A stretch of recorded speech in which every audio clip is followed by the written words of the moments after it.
Nabasuhuje inshuti bavandimwe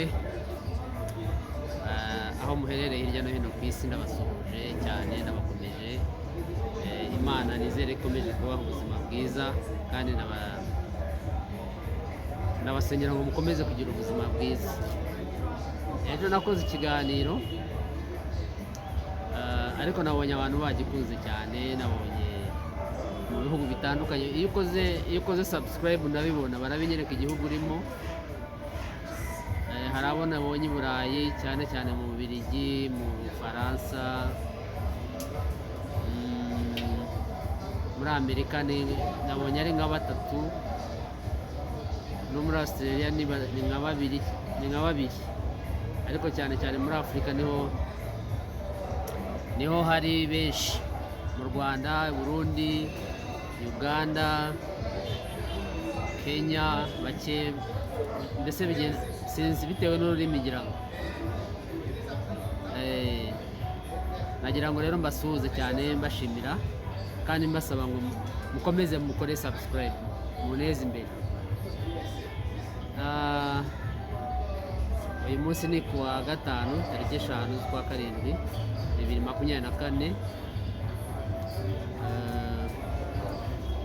Ndashaka gukora ikiganiro ku bijyanye n'abanyamakuru.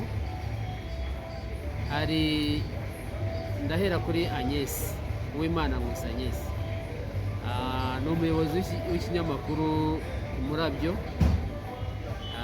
Yari yarakoze na online TV kuri YouTube yitwa Umurabyo n'izindi. Twarakoranye mu bihe bitandukanye byiza, byari bigoye, twarafunzwe, twakoranye ibiganiro bitandukanye. Nza kumva rero ko yagize ikibazo, ko ashobora kuba yafunzwe. Hari inkuru yakoze yo kwa Rwigara, hari ibintu ngo yavuze bitari byiza. Ariko iryo joro yarambwiye, Agnes ni inshuti yanjye nyine, nk'uko ni umunyamakuru mugenzi wanjye, twakoranye mu buzima bugoye kuva kera, amafaranga, mbese mu buzima bugoye nk'uko mubyumva. Rero twaranavuganaga cyane.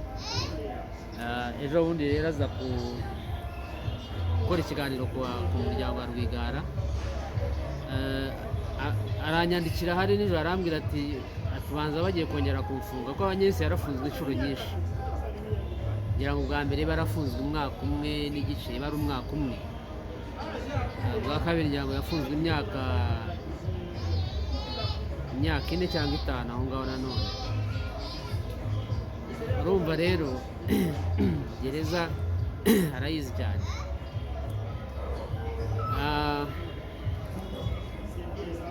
Amaze kumbwira gutyo, ntabwo ngiye nabifashe ko ari ibintu bikomeye, kuko Agnes yajyaga yiba ari gutera urwenya, ariko abantu bajyaga bavuga ko nawe akorera leta, ari maneko.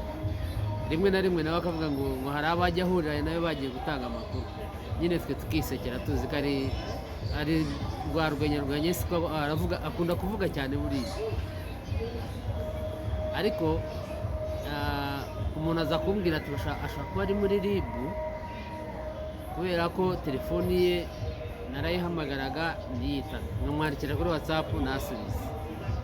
Uwo muntu ambwira ko rero umunsi bakora ikiganiro bukeye bari kumwe n'uwo muntu wambwiraga inkuru. Noneho arambwira ati ashobora kuba ari muri RIB, kandi umuhungu we niwe wamubazaga ibibazo, niwe wari wabaye umunyamakuru. Noneho ngerageza kumuhamagara, kumubaza, ariko wapi. Nangira gukeka ko wenda yaba yarafunzwe. Ariko ejo bundi yanditse kuri X, kuri Twitter, mu cyongereza cyiza cyane, avuga ko hari abantu bashaka kumwica. Asobanura ibintu byinshi, aravuga ko yahungiye mu gihugu cy'igituranyi cy'u Rwanda, abantu bakeka ko ari Uganda. Ariko yiba yarahunze, ni ibintu bibabaje. Birababaje of course nk'umunyamakuru. Ntabwo rero ndamenya neza ese ari muri Uganda, ari muri Kenya, ari mu Burundi, ntabwo turamenya neza aho aherereye, ariko icyongereza yanditse kuri Twitter bigaragaza ko ari umuntu wamwandikiye, kuko Agnes kiriya cyongereza ntabwo yacyandika, nta nubwo akizi. Iyo rero nashaka kuganira kuri Agnes, ko nta hantu barabyandika ko yahunze cyangwa se afunzwe. Reka wenda niba hari n'uzi amakuru ye cyangwa nawe nabona ikiganiro azi kumbwira, ariko kugeza ubu nta kinyamakuru kirandika ko Agnes yahunze, nta n'iradiyo cyangwa televiziyo, nta n'umwe urabivuga ngira ngo.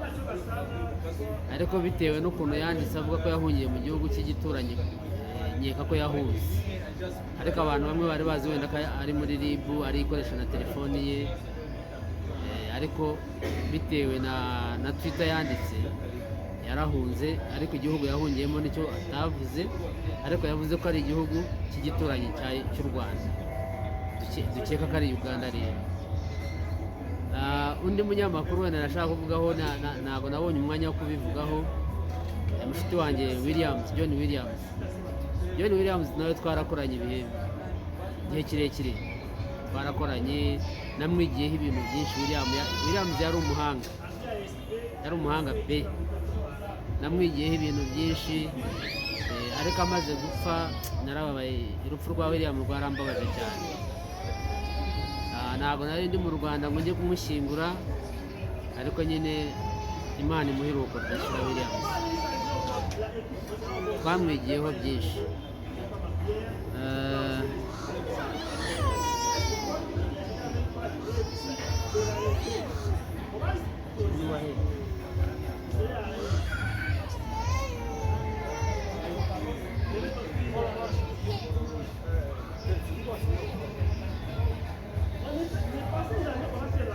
Akana abantu bari basohokeye hano bari bacitse.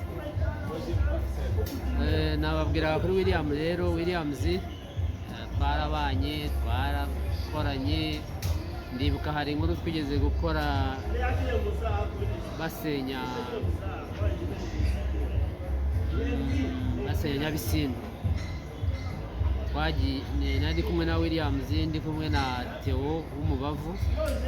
Twagiye saa sita z'ijoro, imvura itunyagira, bari bashenye abantu, babasenye amazu, bari mu biti, bafite utwana. Iyo nkuru iracyariho kuri YouTube, abantu bayishatse bayibona. Imvura iratunyagira, duca mu byondo twasaye, zari saa sita z'ijoro, n'amafoto ndayafite. Williams rero yarambabaje urupfu rwe, Imana ikomeze muri Rukadashira. Nawe bavuga ko yazize akazi ke yakoraga, hari inkuru ngo yakoraga, ntabwo, ariko ibyatangajwe nuko yagonzwe n'imodoka, ariko nyine abantu baba bavuga ibintu bitandukanye. Ariko kuri Williams nyine ni ibyo nashaka kuvuga. Ariko undi ni witwa Samuel Becker, Byansi Samuel Becker,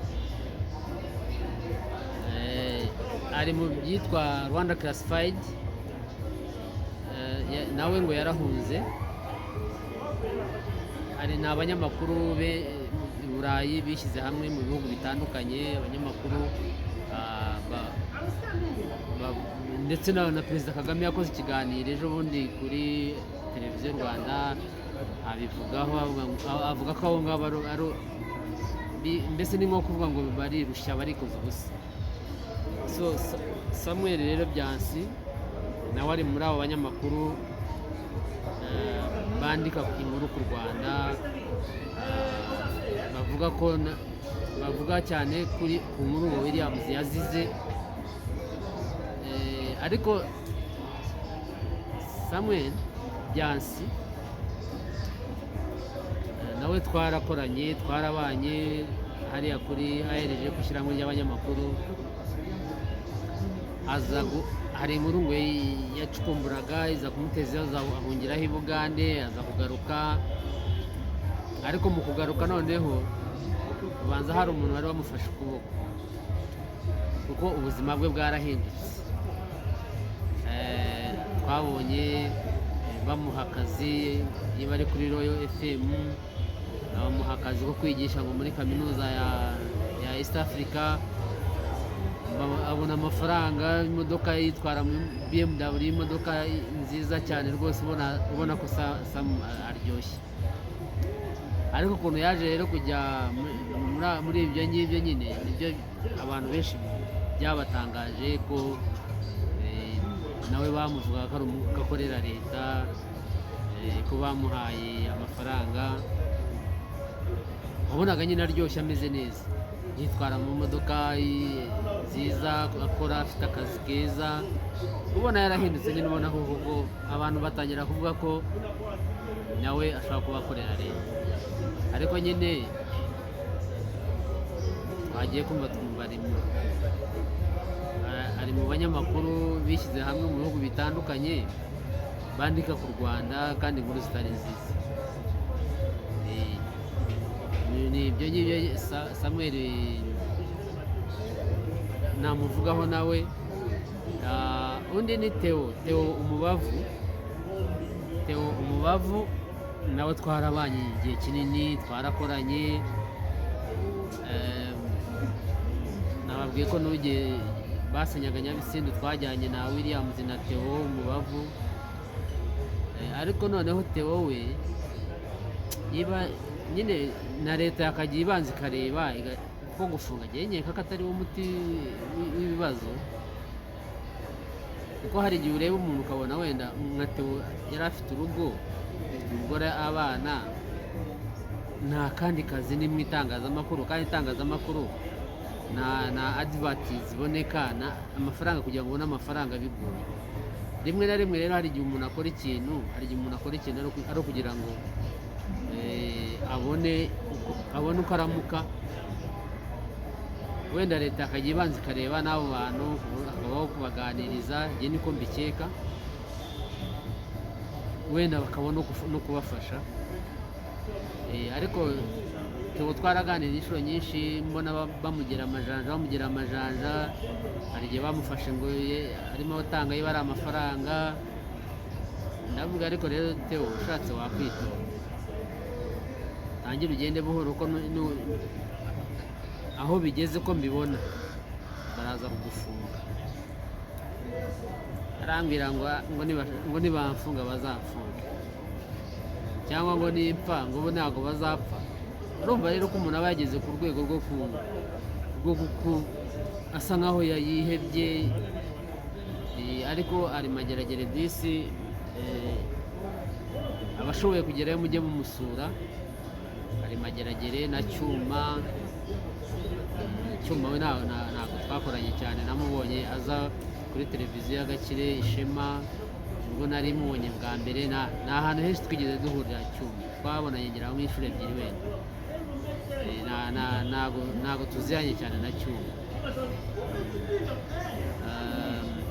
Gakire we nawe yavuye mu bunyamakuru, yabaye umunyapolitiki, ngira ngo niyo mpamvu abantu batamuvugaho cyane. Ariko nawe twarakoranye igihe kirekire, twaratemberanye ibihugu bitandukanye. Nawe rero ari mageragere Gakire. Imana ibafasha abo bafunze bazafungurwe rwose. Burya umuntu uzira akazi ke, atari ba bandi bibye, barwanye, bagize bati, ari akazi. Uretse ko Gakire we yari yabaye umunyapolitiki, azira ibya politiki. Ariko nk'abanyamakuru bazira inkuru baba bakoze bo, mba numva ari bakwiye ubuvugizi burenze.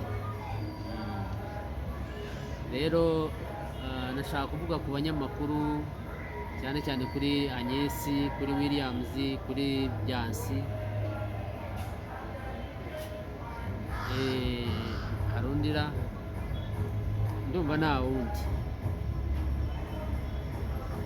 Rero reka mbashimire cyane. Ariko wumva ashaka kwamamaza, namwamamariza, turamamaza. Dushobora no kujya dushyira kuri video hahandi ukuntu video bigenda, ubutumwa butambuka tukabamamariza. Hano turi kuri G1 Hotel, ni hoteli nziza. Ushobora kubamamariza n'ibindi, mutwandikire abashaka ko tubamamariza tubamamarize nta kibazo. Reka mbashimire, ariko reka mbanze mbereke kuri G1 uko hameze.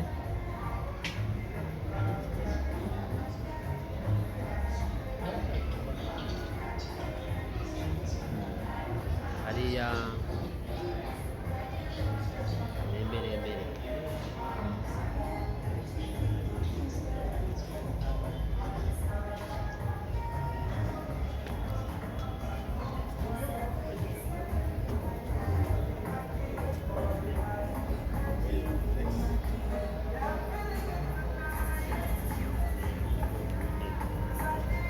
I show them.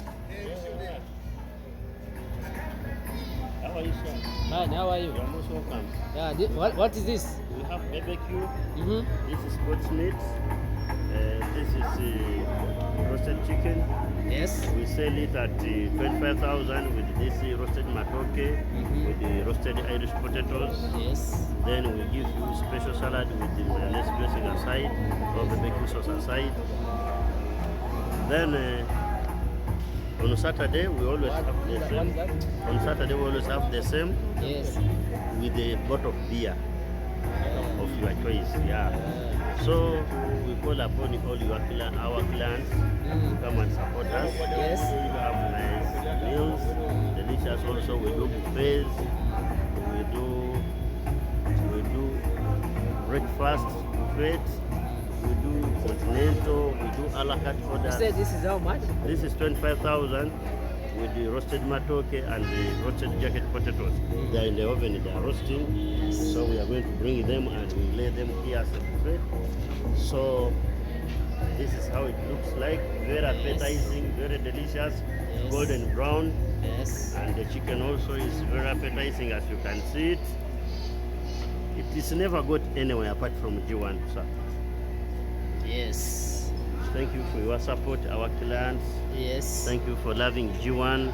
Yes. Thank you for supporting G1 chefs. Yes. So we call upon you to come and support us, come and enjoy delicious meals. We shall give you full package of barbecue. This is chicken, this is goat uchomo. We serve it with the roasted matoke, roasted jacket potatoes. We give a special salad. Also we serve it with mayonnaise dressing or barbecue dressing Yes. at 25,000. Then on Saturday we have the same. We sell the same with the bottle of beer of your choice Yes. at 30,000. So please, we call for your support. Yeah. Thank you very much for supporting. What's your name? My name is Chef Gad Yes. of G1. Yes. Please, you need me, find me at G1. Okay. Please, Thank you. welcome. Yeah. Also, we do parties Do you do parties? so much. Okay. Weddings, Mm. graduation party, Mm. introduction party. Please, You have support us. parking? Sorry, we have enough parking. We have everything. We have gardens, conference hall. Yeah. Please, Even weddings. weddings we do them, Okay. and we give full package Okay. of buffet, starter table, main course, dessert table at a cheaper price, Okay. negotiable. Okay. Please, thank you. You're welcome. Yeah.